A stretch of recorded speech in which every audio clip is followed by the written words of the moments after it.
Okay, welcome to class, or if you're out in the world and on the web, welcome to the Center for Critical and Cultural Theory. My name is Dr. Roger Green. This is a video about inclusive excellence, and it will generally cover the topic of inclusive excellence that bridges across multiple universities and places where I teach, but I'm going to refer especially to Metro State University, which is where I've been teaching for the past 20 years. So it says some of their specific policies. So your institution, if you're not a Metro student, might be a little bit different. Just be aware of that sort of thing. So I'm going to share my screen here, my PowerPoint. Share, and then I'm going to start my PowerPoint slideshow and I'll have to move my face around a little bit, and I'm going to move my dock so that I can see myself. Okay, so this presentation is called Inclusive Excellence Rhetoric and Liberalism versus Anti-Racist Pedagogy in the Classroom. I am working and teaching at Metro State University as I make this, but I might use this video outside of this university and other universities where I teach, and as a broader sort of video about these issues on my website, the Center for Critical and Cultural Theory. So as I go here, I'm going to start with Metro State University's mission statement. And this is pulled from their website, or currently as I'm making this video anyway. The mission of MSU Denver is to provide a high quality, accessible, enriching education that prepares students for successful careers, post-graduation, or graduate education and lifelong learning in multicultural, global, and technological society. To fulfill its mission, MSU Denver's diverse university community engages the community at large in scholarly inquiry, creative activity, and the application of knowledge. So we have a broad mission statement. Check your own institution's mission statement if you're not a Metro student. And within that mission statement, Metro State University adopts the values of this thing called inclusive excellence. I will categorize it in this presentation later on as an ideology. I'll also talk about what I mean by ideology. It is a system of values that is not only present in Metro State University, but across many universities in the United States today, and it also comes from the American Association for Colleges and Universities, which is an accrediting body that basically tells whether or not has the ability to determine whether or not bachelor's degrees count as bachelor degrees and things like that. So we're thinking about this, these values, not just within one institution, even though I'm working within this institution. Carry on here. So again, this is pulled from their website. Our commitment to bolstering diversity is proactive and balanced.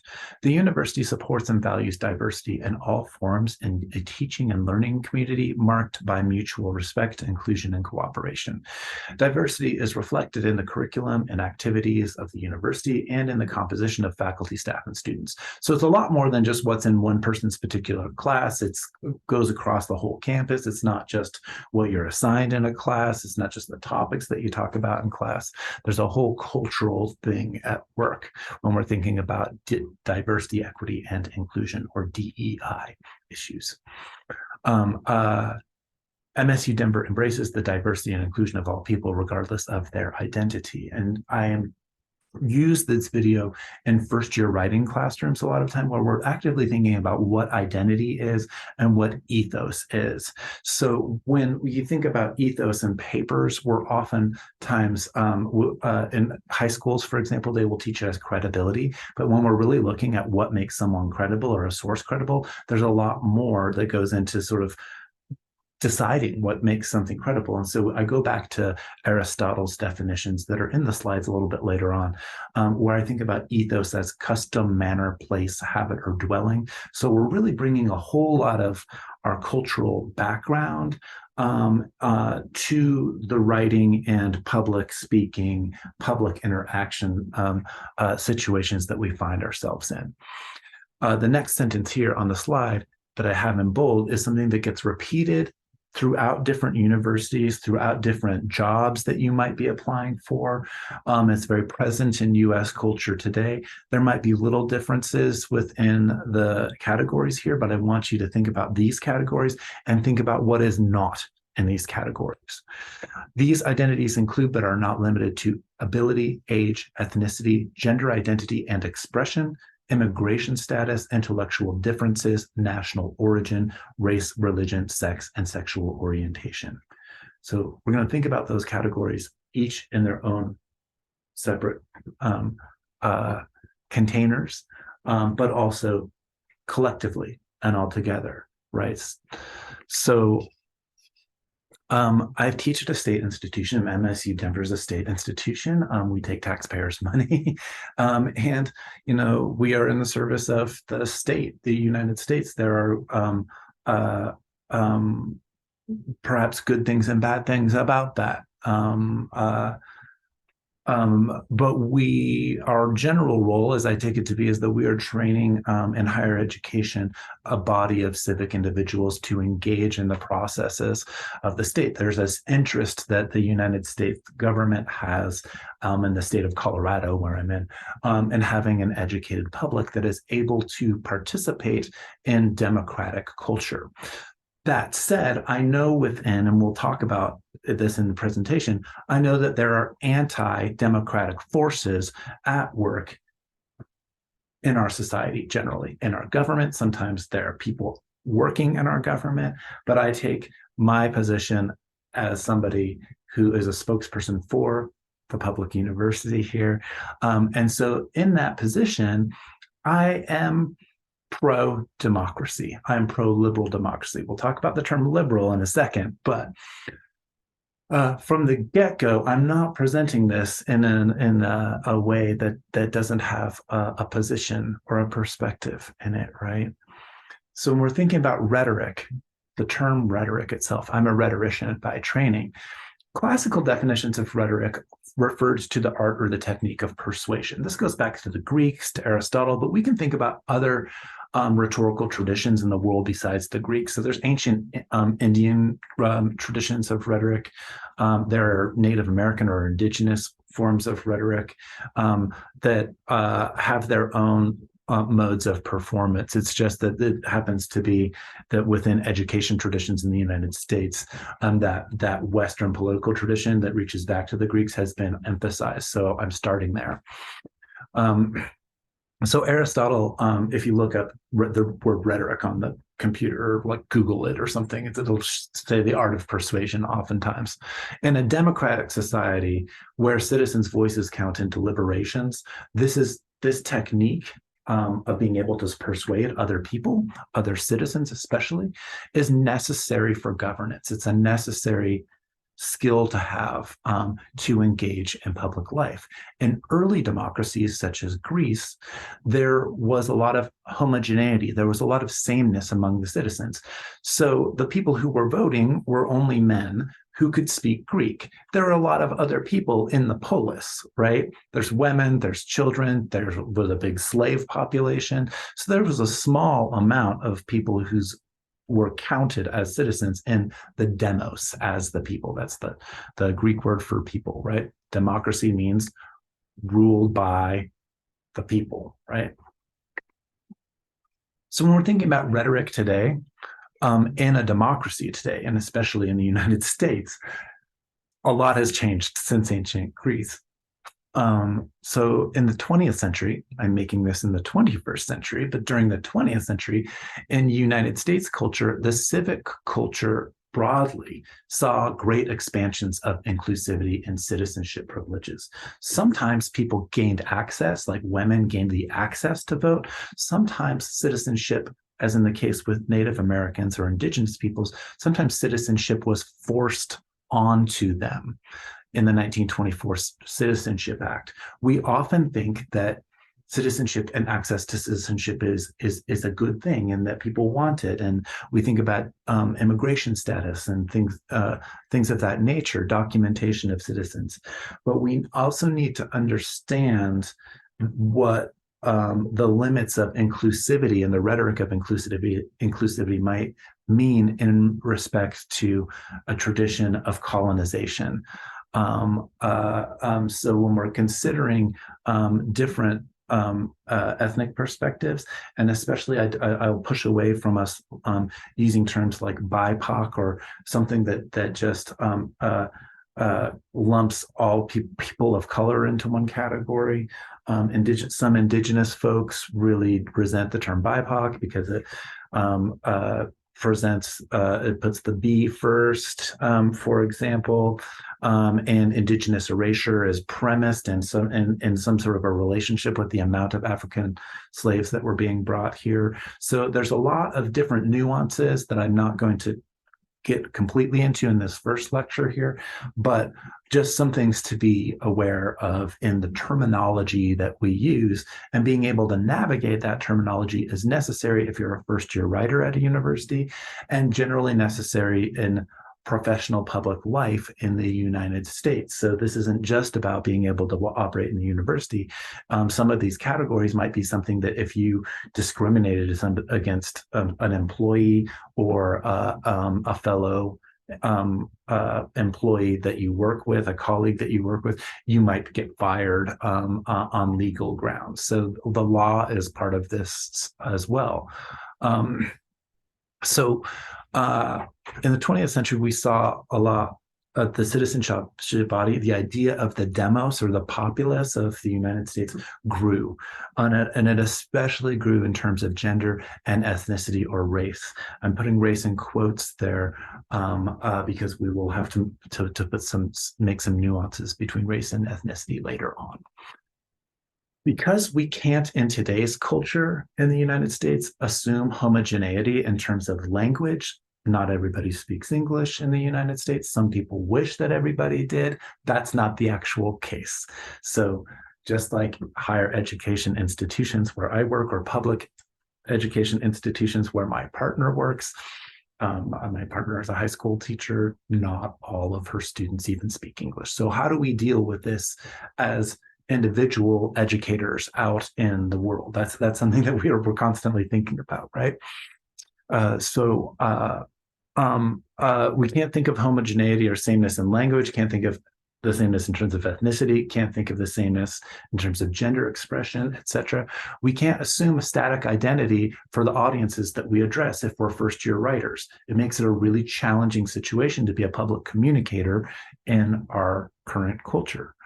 Let alone the fact that, like, I'm communicating in English, and English has its own sort of problems of dominance and myopia in terms of culture if we're talking on a global scale, right?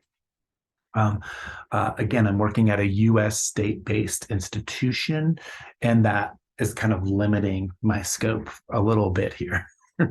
So rhetoric broadened in the 21st century to mean and encompass more communication in general, because there's a certain amount, even at a really subtle level, of just the fact that you're able to understand what I'm saying that allows a kind of agreement to be happening. I might not be, converting you to a different religion or political party or something like that, but communication alone speaks to a lot of the ways that persuasion works. So persuasion isn't just in the 21st century, like I am making a logical argument to other people who speak the same language as me, and then they're like, oh, no, I take Roger's perspective, and oh, you convinced me of something. We don't have that kind of point by point type of logical rhetoric, whether you lament that or not. Like people like Thomas Hobbes, who's wrote this English philosopher, wrote a huge book called Leviathan, and that's one of the things that he laments, is that language is slippery. We don't always mean the same thing with the same words. Even language doesn't work like math. Yeah, that's just the reality of the situation. We can't We can think of rhetoric today in the 21st century in terms of the stylistic comportment that we use when we are addressing audiences. This requires a heightened awareness of what rhetoricians call the rhetorical situation. In the rhetorical situation, we're thinking about speaking or writing or communicating for audiences. First things that we want to ask, if you're in a research paper class or a writing class, who is speaking, who is writing, who am I reading, who produced this, right? It can be quite complicated. It could be the person who wrote the article, but it could also be the framers of the website. It could be the coders of the website. It could be the fact that you found a link through your cookies feed on your computer to whatever that you're reading. So it can be really complex in the multimedia world that we live in today. There's a philosopher in Kansas State University named Michael Wesch, who's made a lot of popular videos on YouTube, who calls this context collapse. We don't always know who we're talking to. We don't know when somebody's going to see this video. It could be 5 years from now that I'm making this in 2023. It exists in a digitized form. It can be translated to other languages with the conceptual nuances of my terminology, subject to the problems of translation. Who is speaking? Who is being addressed? These are the basic questions of the rhetorical situation. So who am I talking to, right? Like, so mainly I'm making this video for my students who happen to be university students for the most part, attending public education, although I teach at some private institutions as well, and you might be a private institution student. Or there might be people who attend the Theory Center and want to know more about these issues. So the exigence of the situation is what calls me to speak, right? Because I'm a rhetorician and because I'm communicating with other people in professional environments all of the time, I am constantly dealing with people who have lots of different opinions, political, cultural, rhetorical, on different issues, and lots of different knowledge backgrounds. First-year students, doctoral students, people out in the community. Try to make these videos speak to lots of people at one time, because I do live in a situation of context collapse. And I want to be as communicative as I can. So the term exigence, it's not a common used term with English speakers where I'm like outside of campus culture. So a definition is necessary. Exigence, we can think of this word, it's a Latin word. And we can think of it as meaning from out of, like ex, from out of, like an exit sign. The beginning, gen or gen, right? Like if you're in Judeo-Christian Islamic religion, Genesis is the first book in the Bible. Ge, gay, or Gaia is earth, right? So we want to really be able to be attentive to language and the fact that language is in flux all the time. But an exigence is something that causes a demand to speak. So why am I, Dr. Roger Green, making this video about inclusive excellence right now?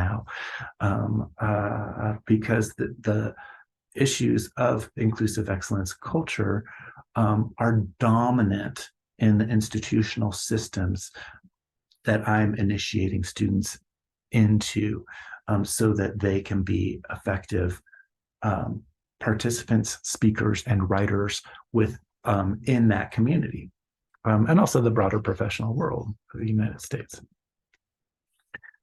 MSU Denver, where I'm making this, values a set of core principles that I've already referred to called inclusive excellence.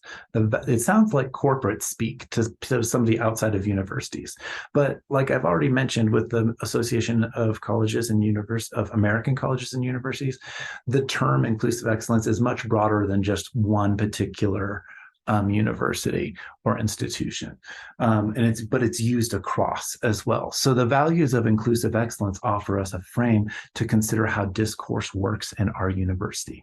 And especially if you're an international student and you've come from somewhere else in the world, like the way that campus culture works in the United States is going to be really, really heightened on this. So sometimes people are like, oh, those Americans, they're so obsessed with race or they're so obsessed with gender. And it has to do with issues of the demos and the population and fluctuating arguments about what constitutes the demos in a current liberal democratic society, where there's a lot of attacks on liberal democratic society as well. It could be from various different angles, but right now, recently, there's been a heavy amount of attack from the far right that wants to, has an agenda to make people not believe in or want to have a democracy anymore.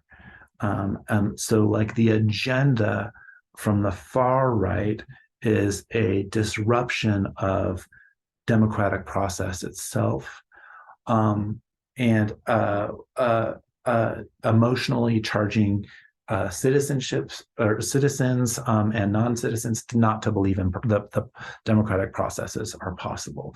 Again, I'm just going to say, like from the outset, like I don't share that perspective because I'm speaking for institutions that want that type of that believe that liberal democracy is, with all of its flaws, perhaps is still a good way of governing ourselves and other people in the society that we live in.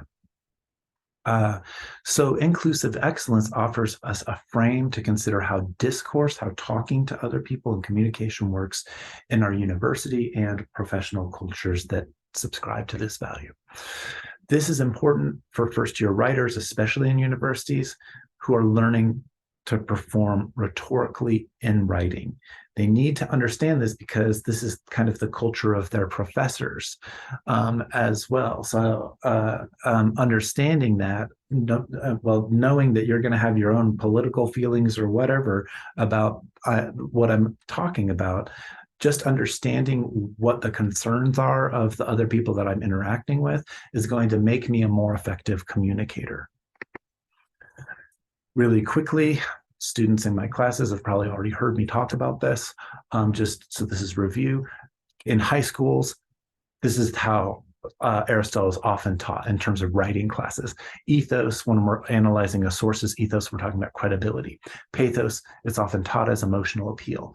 Logos, the structure of someone's argument or their rationality. These are conventional definitions often used in high school, but for universities, for adult culture, we need to be more nuanced. Again, I'm a rhetorician. I want to be a little bit more particular in my definitions with this stuff. So here's some review or perhaps new things if you're a new watcher. Ethos, the way I will define it, is custom, manner, place, habit, or dwelling. Where you come from, what you believe, your religious background, your cultural background, your ethnic background, things that you decide or don't decide. If you're a dreamer or a DACA student, deferred action for childhood arrivals in the United States, you didn't choose when your parents, when you were young, that your parents brought you to the United States illegally, right? Or crossed the border illegally. Sometimes my students don't even know that they don't have immigration status until right before coming to university because their parents, have not told them because they don't want, immigration services or ICE to come and deport them. So there's lots of things that go into our ethos that we choose, and then there are things that we don't choose. I don't choose my embodiment as a white man, for example. That affects how people will interpret me and like my privilege. I don't deny the fact that there's privileges that come with my white masculinity that maybe need to be unpacked and reflected on by myself, but there are also aspects of my identity that I don't choose. There are aspects of my identity that I do choose, like trying to be an anti-racist or something. So looking at that privileging and packaging it in a way and seeing that historical oppression is bigger than just me, right? So I don't tend to take it personally when we critique whiteness, as we will get to later on in this presentation. Pathos is not just emotional appeal, it's the appropriate attention to the concerns of given audiences in discourse. That's really different. Like, well, a lot of times people think of pathos as only just like emotional manipulation or something. It's like you have to be emotionally invested in order to be emotionally manipulated. This is probably a really boring presentation for people not interested in this subject matter. Mostly university students, right? I'm trying to acclimate people to professional discourse in public university settings in the United States here. So logos, the word, it just means in Greek, the word logos just means word. It's the word for word. A verb is the word for word in Latin, for example. So we're thinking about language at its most like localized level. I've already given attention to like the ways that we might look at the roots of words with exigence earlier, but like pathos in the English language, you know, the Greek word influence comes into English. And so empathy, sympathy, we have cognates, as linguists call them. We have little blocks of meaning that come from various different languages. There isn't really a pure language in the world, just as there are not like pure races in the world. People who want to have politics of purity oftentimes run into trouble with people like me who are supporting democratic institutions. Kairos, in teaching writing today, before I get to Kairos, there's a lot of emphasis on code meshing and code switching. So if you're watching this in a course of mine, it's oftentimes around the time that you're doing readings about linguistic diversity. That's part of why I'm making these videos. Kairos is not often taught to high school students, but it's something I add in my teaching, which is attention to timing. When I'm looking at a source, I want to know when it was published. In 2019, for example, for some of the readings that I've assigned to some of my students as I'm making this. I'm making it in 2023, but what are the concerns in 2019?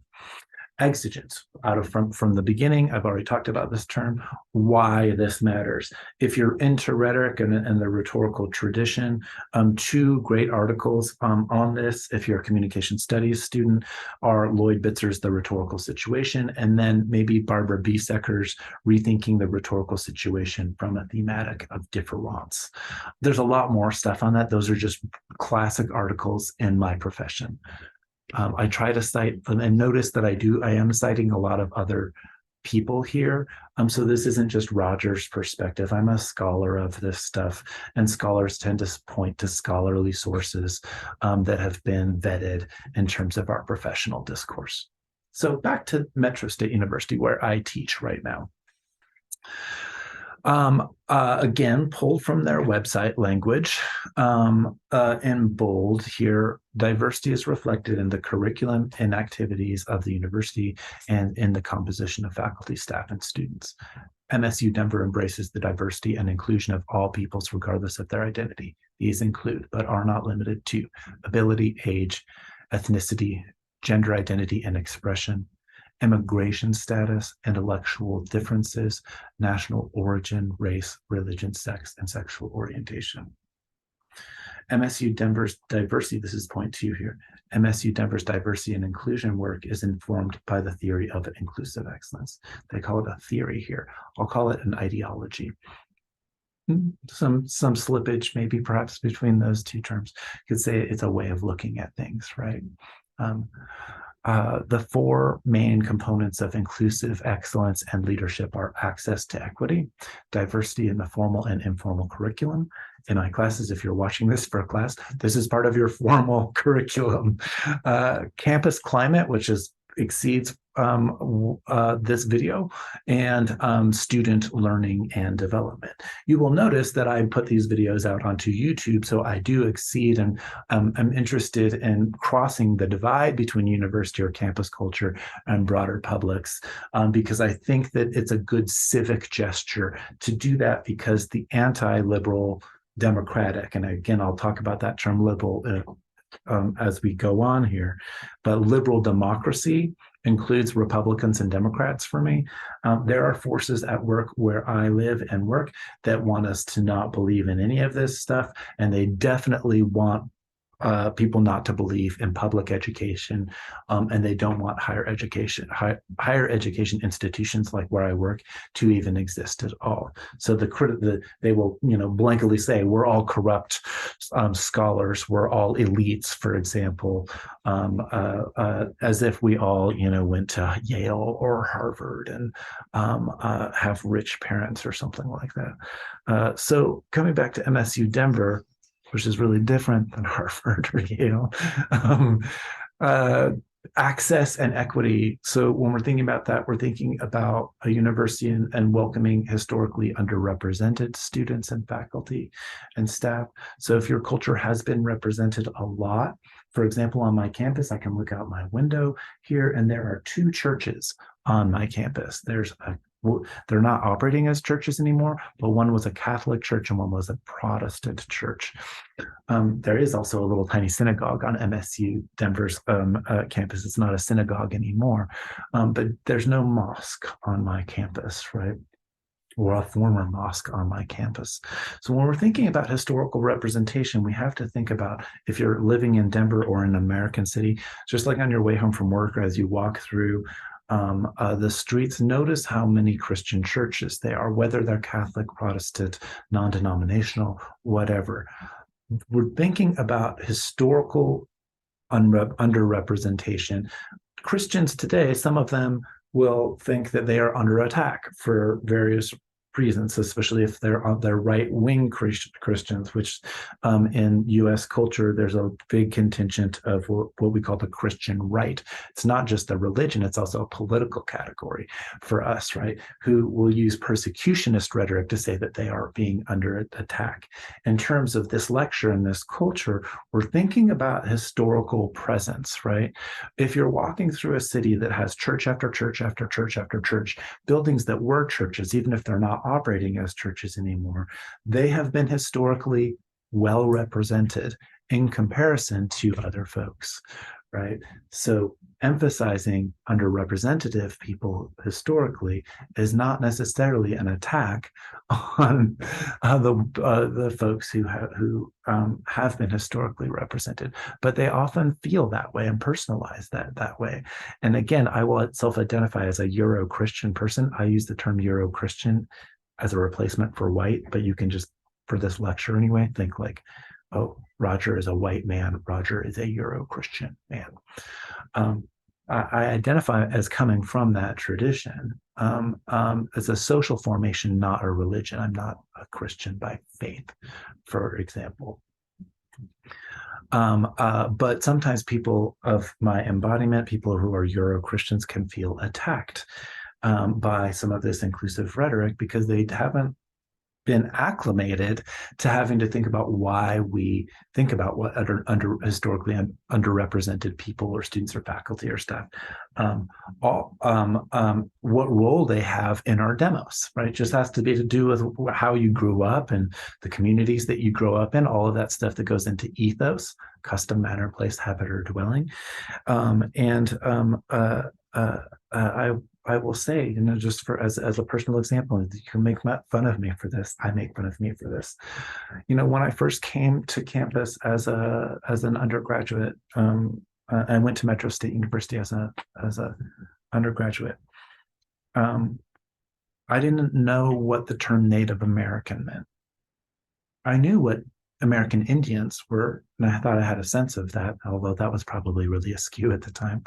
But I just thought Native American, that I was Native American because I was born here, right? So I confused naturalization and citizenship with the term that was being used to talk about indigenous peoples of the land. And it took some, like I was confused. And you might be confused too. And saying that, I learned over time, and now I'm quite attentive to indigenous related issues and co-write a book with my friend Tink Tinker, have done lots and lots of research on stuff. It's okay to not have your terminology correct out of ignorance, right? There's a lot like that. I'm in the business of education, right? that ignorance is different than bigotry or just attacking people based on an identity category or something like that, especially when that attack comes from a place of bias or ignorance, right? So I'll have more to say about that loaded term bias in my argument lectures later on. So we're thinking about accessibility and equity in different terms than equality, which I'll get to in a different slide here. So we're thinking about diversity in the formal and informal curriculum. If you're watching this for a class, this is formal curriculum. Campus climate exceeds what my purpose is here, but of course I'm posting this to YouTube. Student learning in the development or the acquiring knowledge about diverse groups and developing cognitive complexity. Cognitive complexity is really important for me because I currently am writing a book with a Native American guy, an Osage guy, or a Washaje guy, former professor of mine, Tinker, and we're writing a book about worldview and cognition, and particularly the sets of things of assumptions that we might inherit over generations, so transgenerationally, and how that works, and even down to like the formation of neural pathways in our brains. So cognitive complexity is a complex field. These sources here, Bankston, Williams, McClendon, these are sources that university uses for those definitions. So now I get to this concept of ideology, right? In my field, sometimes people used to say that after the fall of the Soviet Union, we can't do ideology critique anymore. I hope that for those of you who know what I'm talking about, I hope that you've seen that has shifted. So in the 21st century, that ideology is something that can be identified and critiqued, but we can't always easily step outside of our own ideology. So we have to have some humility, perhaps. An ideology is a system of ideas and ideals, especially one which forms the basis of an economic, political theory and policy. An ideology can structure the way we behave, especially the rhetoric that we use to behave in a certain discourse community. It is not as deep as worldview. When I talk about Euro-Christian worldview, there are lots of ideologies that are produced by a Euro-Christian worldview. Worldview is deeper. There can be all sorts of ideologies. There can be good ones and there can be bad ones. I am approaching inclusive excellence as one ideology. It has good things about it and it has limitations as well. I'll try and point them out. As a rhetorician, it's your job, it's my job to try and be aware of and sometimes critical of ideological assumptions, especially one's own. Okay, I've talked about, mentioned a few times that I'm going to talk about this term liberal. In conventional off-campus political culture in the United States, I am well aware that people use the term liberal versus conservative. They generally mean liberal to be, they associate on a political spectrum with the left or left-leaning, and conservative or Republican in the U.S. political identity. So like Republicans being on the right and liberals being on the left. Sometimes liberals are called progressive liberals as well. These are different terms. They work on a frame of left to right spectrum that we've inherited from the French Revolution. That's where that metaphor of left and right goes back to. So we're already in a political tradition just by identifying this way or that way. And it came out of a broader discourse about modernity versus the ancients. But I'm not going to go into that right now in this lecture. According to Encyclopedia Britannica, the culture of liberalism, so we're really attentive to the ISM, the ism part. That says that this is an ideology and especially a political doctrine here. So according to Encyclopedia Britannica, liberalism is a political doctrine that takes protecting and enhancing the freedom of the individual to be the central problem of politics. Liberals typically believe that government is necessary to protect individuals from being harmed by others, but they also recognize that government itself can pose a threat to liberty. That's generally in terms of traditional Democrats and Republicans in the United States.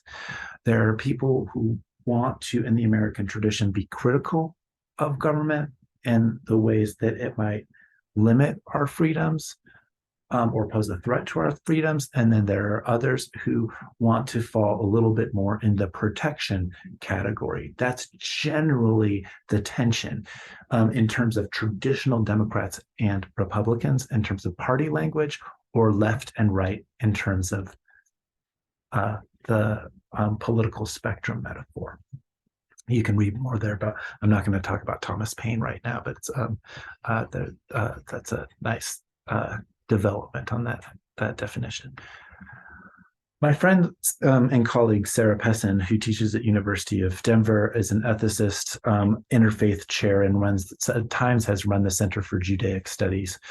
It has a project called Civic Salamander, and she has a website, so you can look. She's got really great resources on her website.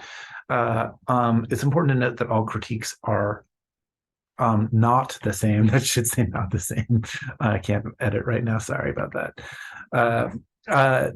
Critiques of liberalism can, but don't have to be anti-democratic. I'm living in a time where there are critiques of liberalism from the far right that are intentionally anti-democratic. There is also a tradition within American culture to critique the government that goes back to the foundations of the Republic. And so that sort of tradition of critique is not always necessarily anti-democratic. But Sarah Pessin also says, for example, Levinas critiques liberalism, but he's not anti-democratic. Some communitarians are religious nationalists. So like that Christian right idea, that's religious nationalism. Not all Christians are part of the Christian right, even when in the country where I live, right? So some Marxists are violent revolutionaries, some are not. So as Sarah says, buzzwords are often not enough to help us figure out if a group is dangerous or anti-democratic. For our class, for my lecture, for my framing of this discourse, the definition of liberalism as a political idea from the previous slides includes both traditional Democrats, capital D Democrats as well, and traditional Republicans. That said, there are far-right anti-democratic forces in the United States and around the world today. So a liberal democracy is a democracy that wants to have the rule of the people, rule by the demos, and also within that has a political philosophy of liberalism that protects individuals. Sometimes people in like political scientists will see a real tension between just the idea of liberalism and democracy itself, that there are two concepts that are kind of in a dialectical relationship of tension with each other. That's fine if you want to see it that way. But I work and live and am making videos for people who are working in a liberal democracy, and calling it a liberal democracy does not mean that it's automatically on the left, because we're thinking about liberalism, not left-right in that terminology. So just trying to be very clear about our terms here. Let's come back to DEI issues, or diversity, inclusiveness, and equity. Again, these are slides and some of the slides that I've pulled are from institutional sites like where I teach. So think about this definition or a distinction between equality and equity. Sometimes I get students coming into my classes that say, oh, we're all equal now. Women are equal now. And it's like, women are not treated equally in the society that I live in. No matter your take on the 2022 overturning of Roe versus Wade by the US Supreme Court, that is definitely a situation that treats women and women's bodies differently than men's bodies. Most anti-abortion voters are men. Most of them will never be pregnant. Um, so or people who say, well, we don't need to talk about race anymore because we had the Civil Rights Act in the 1960s. That, in terms of university speak, that's a post-race idea, or the idea that, like, because Barack Obama was African American and he got to be elected president, that this speaks to American culture and the successes of a liberal democracy, and now we don't have a problem with race anymore. Anybody who's like had their head in public discourse in the past 15 years in America knows that we're dealing with race and issues of racism in public discourse on a daily basis. So when I was thinking about DEI issues, equality is different than equity. And so we have the slide over here. Equality is everybody has is treated the same. And equity, we have an attention to diversity of ability in this, or diversity of age in this slide, so that people can have more access to our public culture. It's about accessibility to participate in the democracy, in the demos, as a voter, as an informed voter, so is able to decode knowledge, has some sort of critical sensibility, and then to participate in community with others. Again, my friend and colleague Sarah Pessin has this project. It's an Instagram project called Civic Salamander, and she pushes back against what she calls Tootsie Pop politics. In American culture, there's a Tootsie Pop. It's a candy, right? And there was an old advertisement where kids on the advertisement are wanting to know how many licks it will take to get to the center of this hard candy that has a gooey center. And so they go to this owl. Let's go ask the owl. And the owl says, okay, well, let's see. And he takes the wrapper off and he licks it like 1, 2, 3, and then he crunches into it. He bites through it and gets to the center. And then he just says, yeah, it takes 3 licks.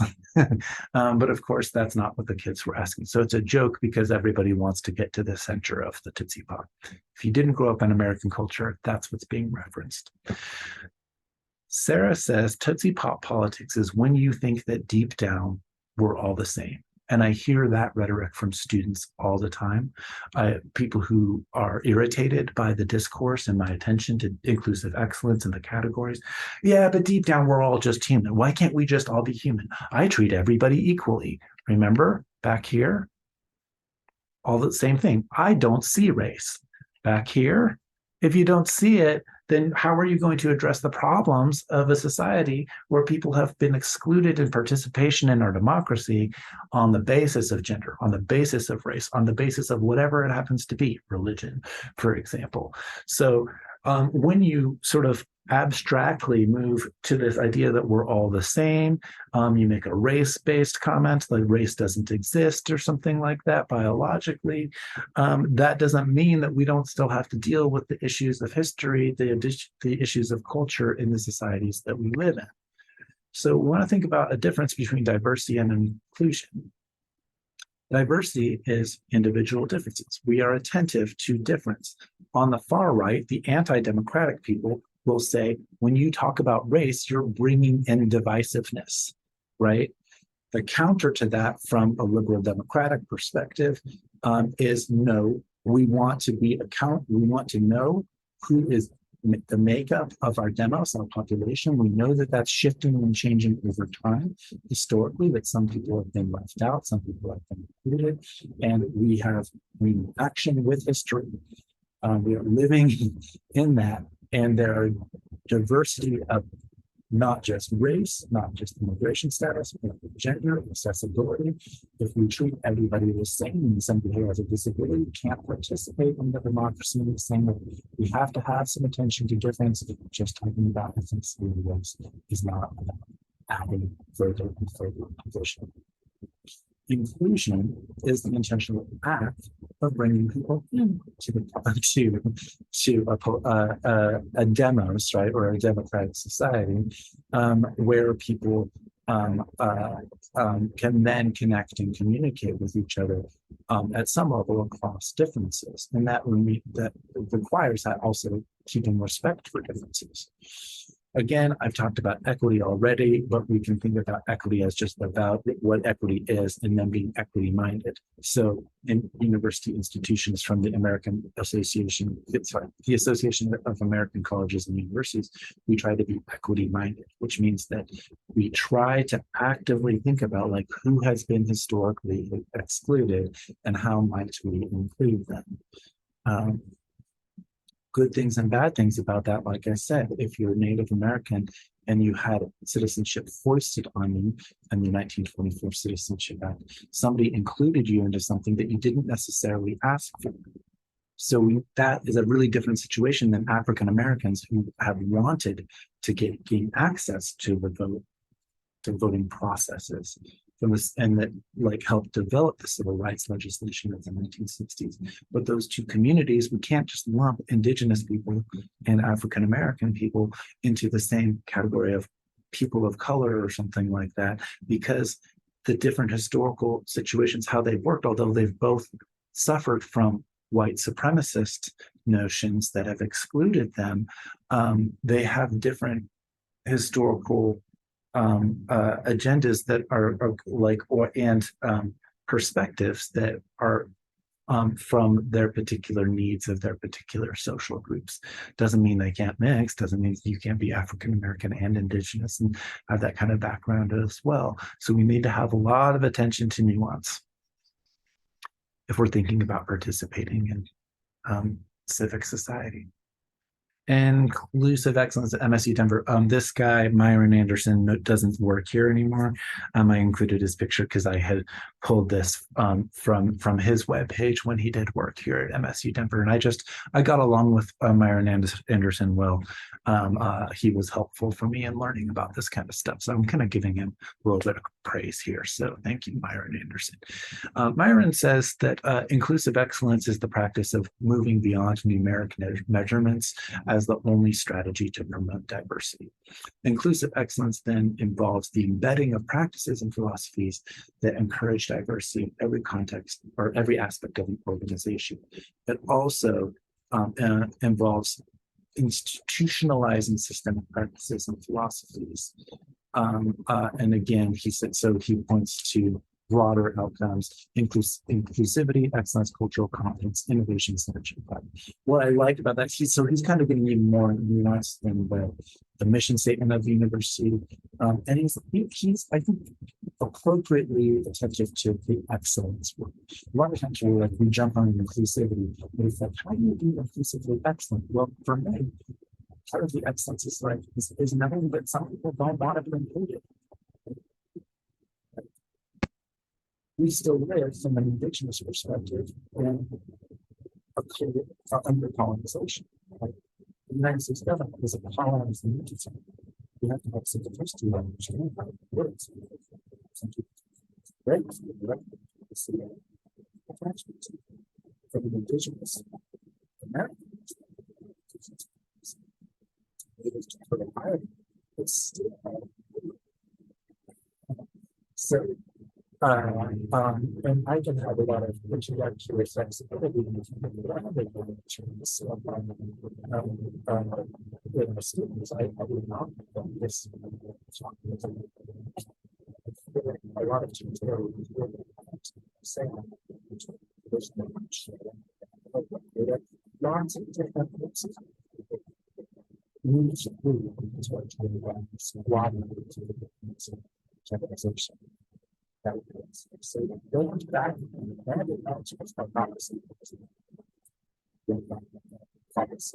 so I would like to see we start but that doesn't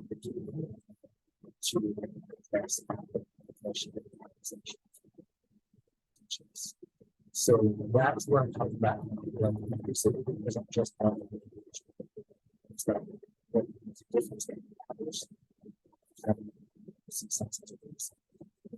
That's what sense.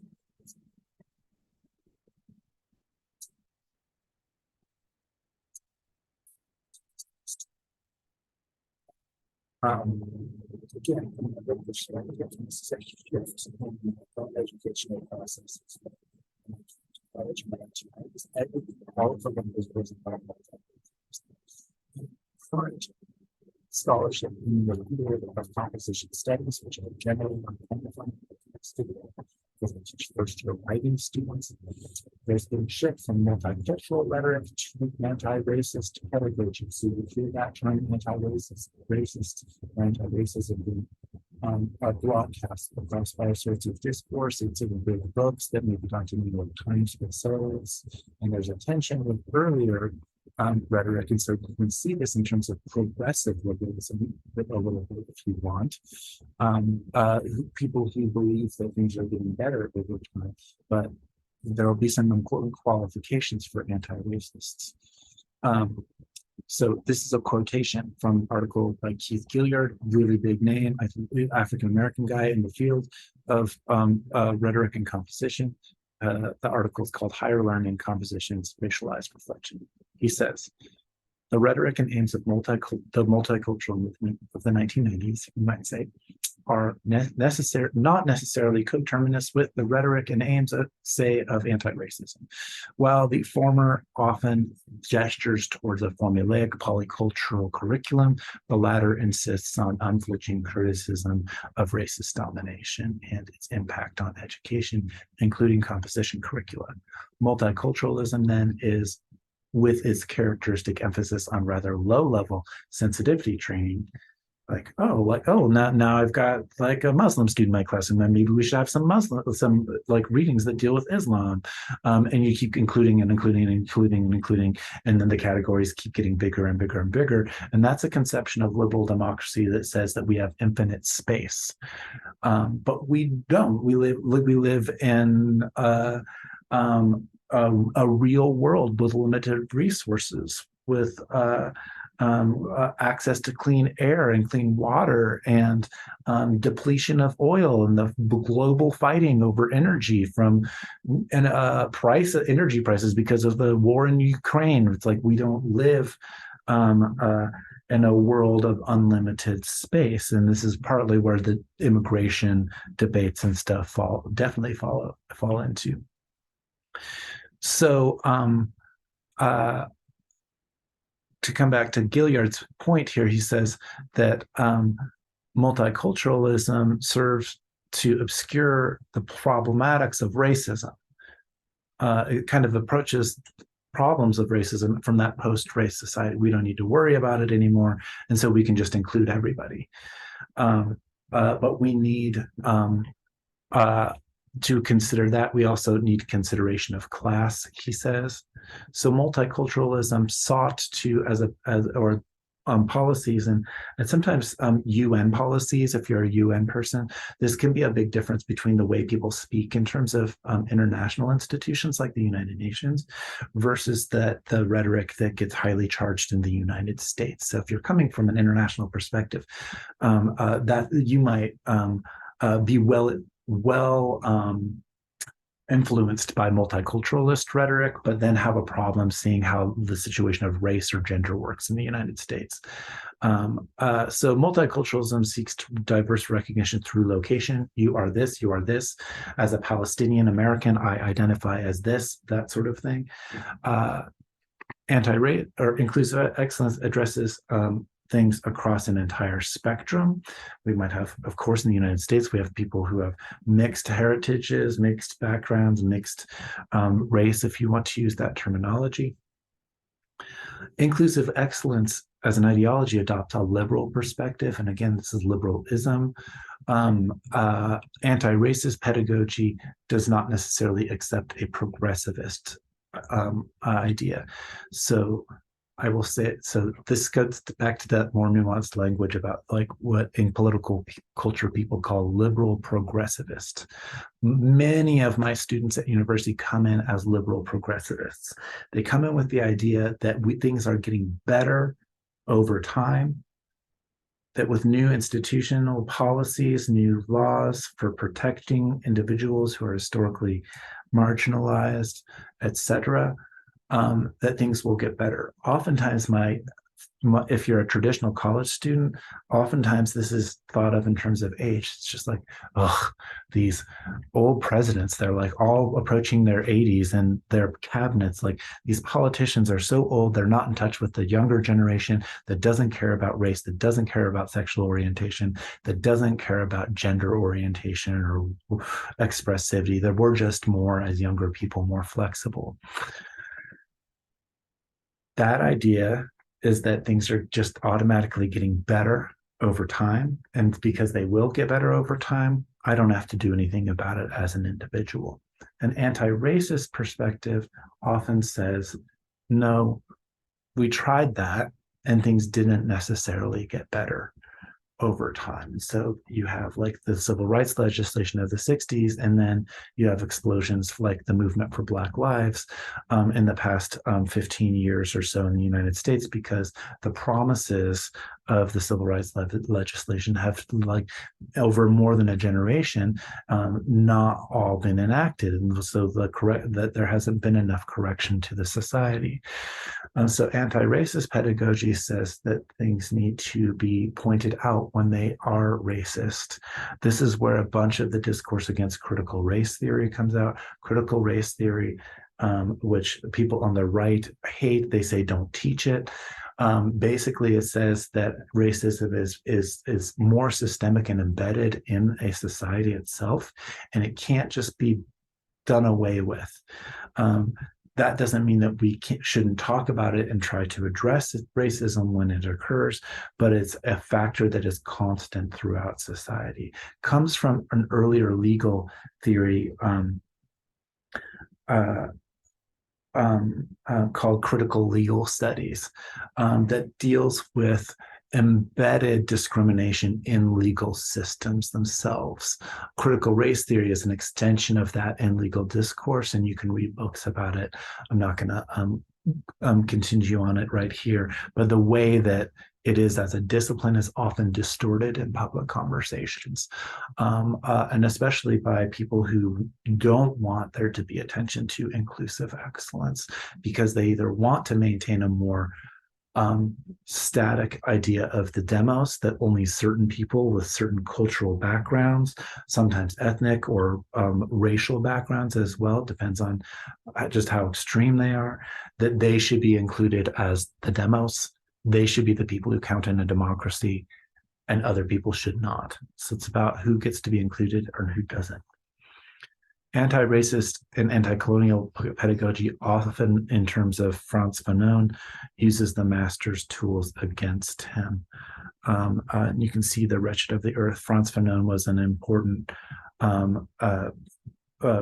thinker from the Caribbean, writing in the mid-20th century, who was part of the negritude movement. And so when we think about like in terms of race, a lot of times in the United States, there's a big African American agenda push, but the category of Black might exceed just African American agendas. So African Americans can identify as Black and African American, but what about Black people in Brazil or in the Caribbean, or who are Black but are also identified as culturally Latinx or something? A lot of things to think about in terms of nuance.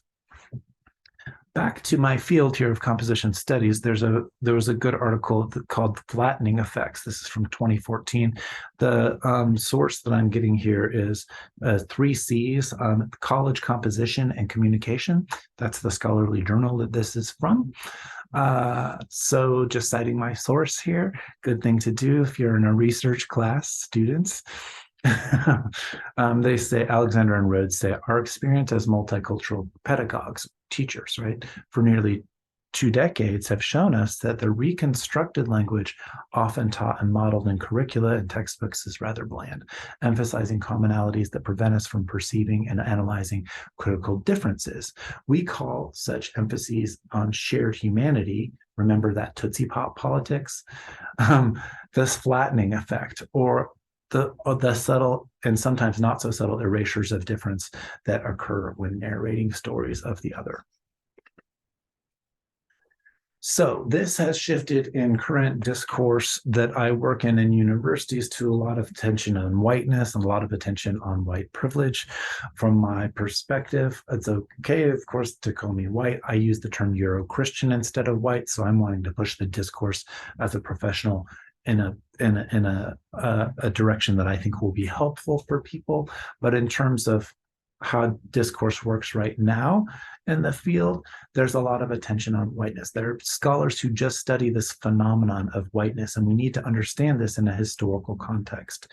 Laws that start situating the idea of whiteness start showing up in New England in the 1640s, and they're distinguishing presence among Europeans first against indigenous peoples here, but indigenous people are being wiped out by genocide, being wiped out by disease, and that creates a dialectical relationship where more African slaves are being brought into colonies. And so this is one of the controversial things has been the 1619 project in American culture, which tries to resituate American history to be more inclusive of the presence, the cultural presence that Africans and then later African Americans have had in the whole institutional process of building the United States and conceptions of America.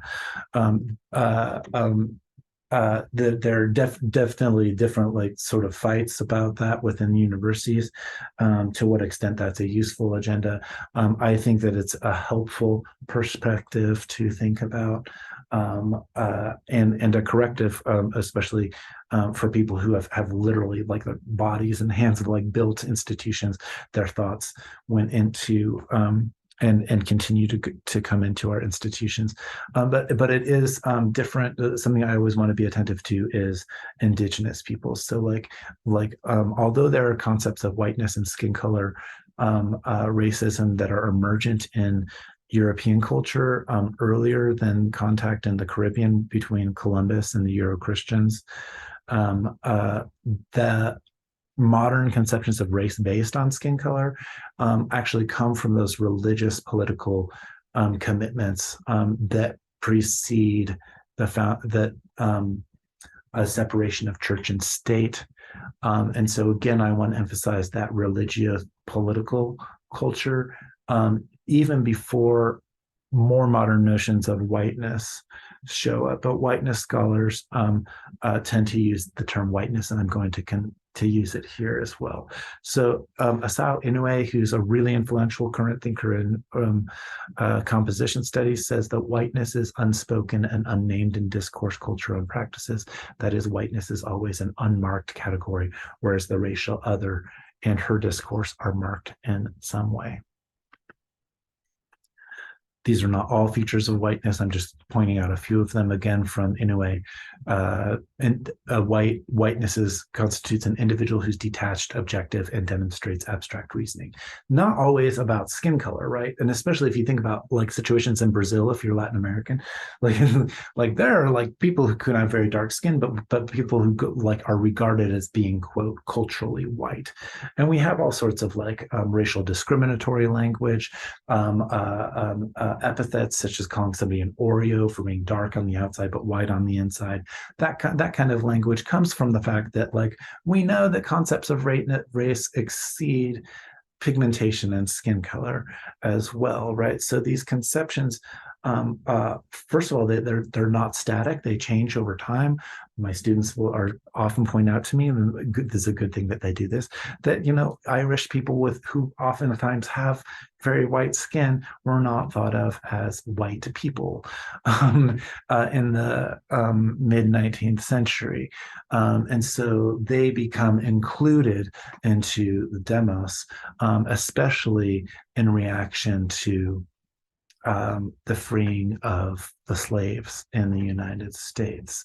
The end of slavery creates a competition And then, if you're like in where I live in the streets of Denver, like in the early 1900s, like Italian people were being lynched from they were not considered white necessarily.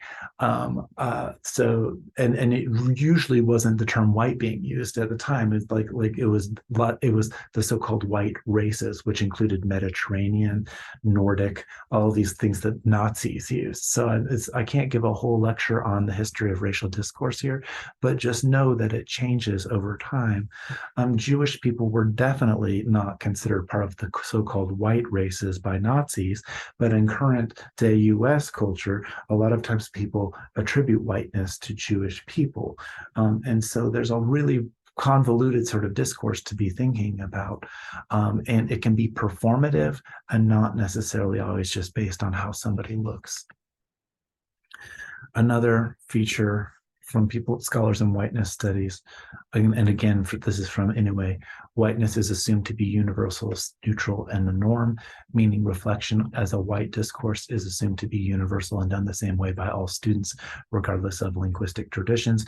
If you're watching this for a composition studies class of mine, you were reading other articles on linguistic difference, and we need to be aware of that as writers because that's what we're doing, right? But also cultural backgrounds, class, gender. The assumption that we're all the same, again, that's that Tootsie Pop politics, is part of whiteness. And people who have this thing that we call white privilege continue to benefit from their own exclusivity when they can assume that everybody else is all the same. They don't have to think about the ways that they might be through the asymmetry of historical power and dominance, they may continue to benefit from things that happened in the past. That we maybe can't change the past, but the idea is that if the demos changes, we need to be more attentive now to that historical situation. This is from another writer, Eduardo Bonilla Silva, in a book, Racism Without Racists. He says that white rhetoric often presents itself as colorblind. Students of mine who say, I don't see color. Again, this is a problem for us because if you don't see it, then you don't see inequity. And people who aren't white definitely see it. He categorizes it as abstract liberalism, naturalization, cultural racism, the idea that white people, it was just Euro-Christian culture. We just brought things, we civilized the indigenous people, right? So they should be thanking us, that type of attitude. They should be thanking us for genociding their cultures. And a minimization of racism. Oh, yeah. Like race, you call me a racist and it doesn't matter. If you're like a liberal progressive, by the way, if you call somebody on the far right a racist, they don't care. In fact, they will laugh at you. They will take pride in being called a racist because they don't think that race exists. They don't think that it matters anymore. And just by locating yourself in that situation of the race discussion, you've already self-identified your own self as somebody that they don't need to listen to. So if we're trying to bridge gaps and divides between people, we need to be more aggressive and more nuanced and more critical in terms of the ways that we think about discourse and writing and history, philosophy, cognitive theory, all sorts of things that are really complex. This is from that Alexander and Rhodes article, and then I'm going to get to the end here, wrapping it up for this lecture. They call for a shift from multicultural classroom practices towards one that acknowledges not just our commonality, but also our potential incommensurability. Where are our differences in unknowability? Where are the limits to what I can know? Where are the limits that I bring in with just like the ways that I was raised, my religious expectations, my ethnic and heritage-based expectations? And unknowability, another as fruitful places to be reconsidering, not just writing pedagogies that engage issues of social justice. So they want to say writing pedagogies, but I say not just writing pedagogies because it goes beyond just thinking about writing as well. So again, for my students, if you're taking classes from me, if I hit all of these categories from Inclusive Excellence, I'm just doing my job as a professor who is working for an institution that bases that values inclusive excellence. I personally do, happen to value things about inclusive excellence. I also think that there's some tension sometimes with anti-racist pedagogy that I think it's useful for anti-racist critiques of liberal inclusivity. These might be critiques of liberalism that are not necessarily critiques of democracy or a liberal democracy. Far-right critiques want to destroy democracy. They want to create confusion. They want to create chaos. They want people not to believe that we can work in a democracy and that rule must be done by some other sort of means, usually by totalitarian, by some sort of intellectual elite, by a technocratic elite. A lot of this kind of discourse coming out of Silicon Valley and related to computers and technology. Also, we want to think about people who are excluded. So inclusive excellence, because we're always focusing on what's included, sometimes gives us blinders to people who are being excluded or the people who don't want to be included, like Indigenous folks, right? There are some Indigenous people who want to be included. There are some Indigenous people who don't want to be included. But when we look historically at what has happened sometimes in laws in the United States is that policies have been enacted to make Indigenous people into U.S. citizens as a way to erase their indigeneity. So the policies have been genocidal in intent. Termination policies in the United States in the early 50s were part of the product of a worldwide discourse that wanted to call out crimes against humanity. After the Holocaust in Europe, right? The Shoah for Jewish people, but not only Jewish people, but mostly Jewish people, also Romani people, people who were disabled, people who were homosexual, or perhaps trans in terms of more recent terminology. So we're thinking about this in relationship to who is included and excluded in terms of who counts in a democratic society. But we know that our democratic societies that we exist in and live in can have their own dark and ongoing colonizing pasts. So how do we deal with that? How do we go beyond rhetoric of just land acknowledgement? What does land back mean? That's something we could ask. Is it always going to be violent? That's a question that Frantz Fanon brings up in terms of a famous chapter of his called Concerning Violence. Anti-racist pedagogy points out where racism happens in a institution. It sometimes gets associated with or mapped onto so-called wokeism. I don't have time to talk about that today, but I don't want to confuse the same. Like cancel culture is not the same thing as anti-racist culture that points out where there's a problem, right? Like we don't solve things by canceling it and not talking about it. And the biggest example of this ideologically is how Euro-Christian education systems canceled Indigenous peoples, said that they didn't matter, said that they didn't exist anymore.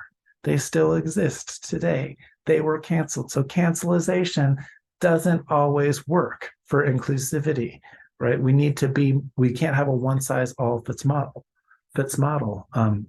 Also, just for folks who are, really leaning in that direction, the assumption that institutions are always going out to help you, especially if you're coming from a minoritized community or a community that's been historically oppressed, the people in power are not always good. Like the institutions are not always good. So only looking to institutions to solve things for us is kind of logically flawed. Yes, institutions are made by individuals, cultures are made up of individuals, but we need to think at the broader social level. That's what we do in university culture. We're not talking about like what you talk about with your family, or just what you go back to your own little domicile situation happens to be. And so again, Sarah Pessin, my colleague, sometimes thinks about this like we're thinking about political culture, like a good political culture can't just be being left alone. But a lot of far right rhetoric says, "Oh, I just want to be left alone. I just want to raise my family in peace. Blah blah blah. I just want to like turn off and put my head down." And then the assumption is like we're going to let the people in charge who know better take care of things for us, right? And that works well if you're somebody who's already recognized as part of the demos and valued. It doesn't work well for people who aren't.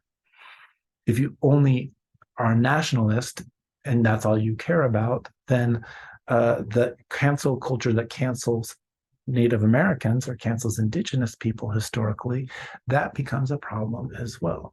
We can't talk about this. There's no one perfect medium. There's no context where I'm not going to make mistakes or not offend other people. The conflict and the ability to exist in states of tension, of awareness of limitations and awareness of incommensurable differences is part of the responsibility that it means to live in a democratic society. I'm going to end that. That felt like a nice place to end. So thank you for watching and listening. And we will pick this up in future lectures. Have a great day or night or morning, wherever you happen to be.